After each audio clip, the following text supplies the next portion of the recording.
మనకు 9 పోలింగ్ స్టేషన్స్లో టోటల్గా మొత్తం రాష్ట్రంలో ఈవీఎం డ్యామేజ్ చేయడం జరిగింది.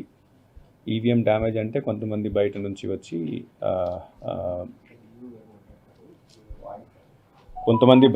వచ్చి అక్కడ లోపల వెళ్ళి ది మిస్హ్యాండిల్డ్ ద ఈవీఎంస్, కింద పడేశారు, కొట్టేశారు, డ్యామేజ్ చేశారు.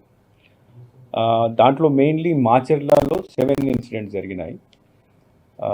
మాకు 12:30 ఆ రోజు 12:30 నుంచి 1:30 వరకు ఎన్ని ఇన్సిడెంట్స్ జరిగినాయి. దాంట్లో ఒక ఇన్సిడెంట్లో పోలింగ్ స్టేషన్ నెంబర్ 202లో, తర్వాత మిగతా అన్ని పోలింగ్ స్టేషన్ సంబంధించి మనము సీసీ కెమెరాస్ అక్కడ పెట్టడం జరిగింది, అంటే వెబ్ కాస్టింగ్ చేయడం జరిగింది. ఈ వెబ్ కాస్టింగ్ యాక్చువల్లీ దీనికి మెయిన్ ఉద్దేశం అంటే అక్కడ జరుగుతున్న ఇఫ్ ఎనీథింగ్ ఈజ్ హ్యాపెనింగ్, అంటే బయట వాళ్ళు లేకపోతే లోపల పోలింగ్ స్టేషన్లో పనిచేసిన వాళ్ళు, పోలింగ్ ఆఫీసర్స్ ఎలా పనిచేస్తున్నారు, కరెక్ట్గా చేస్తున్నారు లేదా, పోలింగ్ సరిగ్గా జరుగుతుందా లేదా, తర్వాత బయట నుంచి వచ్చి ఎవరైనా గొడవ చేస్తున్నారా లేదా, ఇవన్నీ దాంట్లో రికార్డ్ అవుతాయి. సో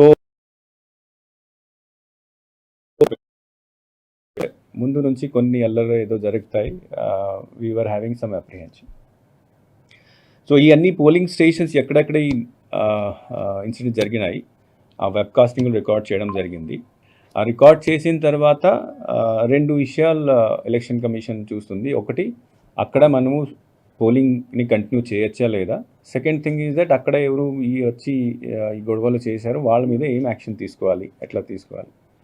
సో ఫస్ట్ ఇష్యూకి వస్తే ఆ రోజు బెల్ ఇంజనీర్ వచ్చి ఇవన్నీ పోలింగ్ స్టేషన్లో చూసేసి అక్కడ డేటా భద్రంగా ఉంది, సెక్యూర్ ఉంది కాబట్టి అక్కడ పోలింగ్ కంటిన్యూ చేయడం జరిగింది కొత్త మెషిన్స్ పెట్టిన తర్వాత. సెకండ్ ఇష్యూ, అక్కడ ఎవరు వచ్చి గొడవ చేశారో వాళ్ళ మీద యాక్షన్ కోసం నెక్స్ట్ డే ఇట్ సెల్ఫ్ మన దగ్గర ఉన్న వెబ్ కాస్టింగ్ని ఇన్వెస్టిగేషన్ కోసం పోలీస్కి హ్యాండ్ ఓవర్ చేయడం జరిగింది. పోలీస్ కూడా దీని తర్వాత ఇన్వెస్టిగేషన్ స్టార్ట్ చేయడం జరిగింది. ఈ మధ్యలో సిట్ వచ్చింది. ఆ సిట్ వచ్చిన తర్వాత సిట్కి కూడా అన్ని నివేదికలు వాళ్ళు ఇచ్చారు. 20th ఆఫ్ దిస్ 20th మేని సబ్ ఇన్స్పెక్టర్ రెంట్ చింతాల ఆయన కోర్టులో మెమో దాఖలు చేయడం జరిగింది. ఆ మెమోలో he has mention that mister P Ramakrishna Reddy he has been mentioned as accused number 1. తర్వాత 10 సెక్షన్స్ కింద ఫస్ట్ రోజు ఫైల్ చేసినప్పుడు అన్నోన్ పర్సన్స్ మీద ఫైల్ చేయడం జరిగింది. దీని తర్వాత ఇన్వెస్టిగేషన్ చేసి ఈ వీడియో అన్ని చూసిన తర్వాత 20th కోర్టులో ప్రొడ్యూస్ చేసిన మెమోలో 10 సెక్షన్స్ కింద 10 సెక్షన్స్ ఇంక్లూడ్ చేసేసి మెమో ఫైల్ చేయడం జరిగింది. తర్వాత మిస్టర్ రామకృష్ణారెడ్డిని కూడా అక్యూజ్ నెంబర్ 1గా దాంట్లో ఇంక్లూడ్ చేయడం జరిగింది. So this issue yesterday afternoon some video was released. So that video is correct, and then apart from filing this memo, 2 days back a file memo చేసిన తర్వాత ఆయన అరెస్ట్ చేయడం కోసం ప్రయత్నాలు స్టార్ట్ అయినాయి. నిన్న రాత్రి ఈసీ మళ్ళీ ఇప్పుడు దాకా ఎందుకు చేయలేదు, చాలా సీరియస్గా దీన్ని తీసుకొని you should arrest him immediately orders కూడా ఇవ్వడం జరిగింది. Morning in writing also election commission has asked that whether he was involved or not, and if was involved whether FIR has been filed against or not, and if FIR file arrest చేశారు లేదా. So FIR already అంటే memo ద్వారా ఆయన పేరు already include చేయడం జరిగింది. Arrest కోసం నిన్నటి నుంచి ప్రయత్నాలు జరుగుతున్నాయి. పోలీస్ ద్వారా ఇచ్చిన ఇన్ఫర్మేషన్ ప్రకారం మార్నింగ్ వాళ్ళ హౌస్కి కూడా రేడ్ చేయడం జరిగింది. He was not found. So several teams are now moving around to arrest the person. Election Commission has said that such type of incidents are very shameful incident in the sense that our intention is to do free, fair and peaceful elections. And when the candidate himself start doing this activity, that is a very serious matter.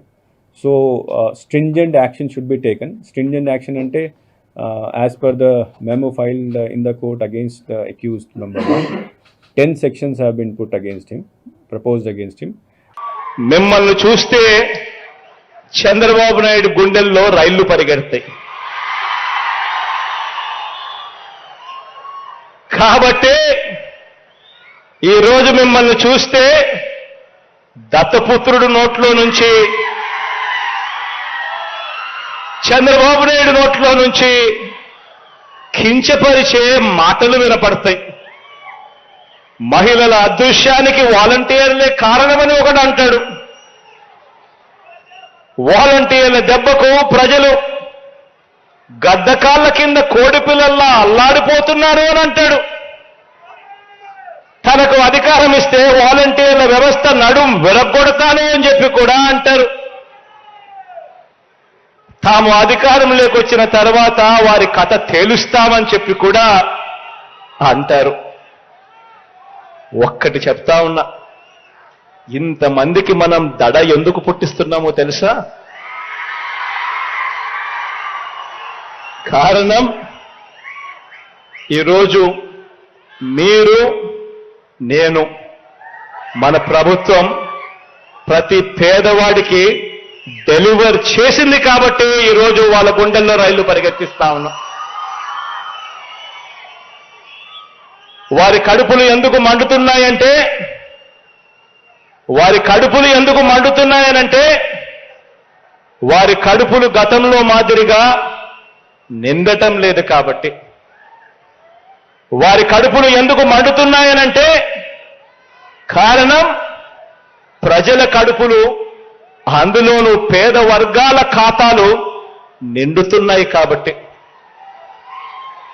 వారి కడుపులు ఎందుకు మండుతున్నాయనంటే కారణం, వారిది నీటితో తీరే దాహం కాదు, వారిది అన్నం కోసం ఆకలి కాదు, వారిది అధికార దాహం. వారికి కడుపు నుంచి నింపేది కేవలం అవినీతి ఆకలి మాత్రమే వాళ్ళ కడుపు నిండుతుంది.